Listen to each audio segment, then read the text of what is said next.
పట్టికలు. తెలుగు పదములను ఒకదాని క్రిందుగా ఒకటి వ్రాసి వాటిని అడ్డముగానే కాదు నిలువుగా చదివినా అవే పదములు వచ్చిన ఎడల ఆ పదములను హారికలందురు.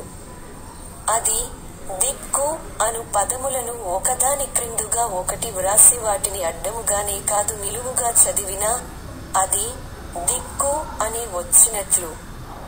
క్రింది చిత్రమందు ఇవ్వబడిన 2 పట్టికలలో మొదటిదైన హారికల పట్టికలో ఇవ్వబడిన ఖాళీలను ప్రక్కనున్న ఆధారముల పట్టికలోని ఆధారముల సాయముతో 1 నిమిషములోగా పూరించండి. పూరించలేకపోయినచో సమాధానముల కొరకు 1 నిమిషము పాటు నిరీక్షించండి.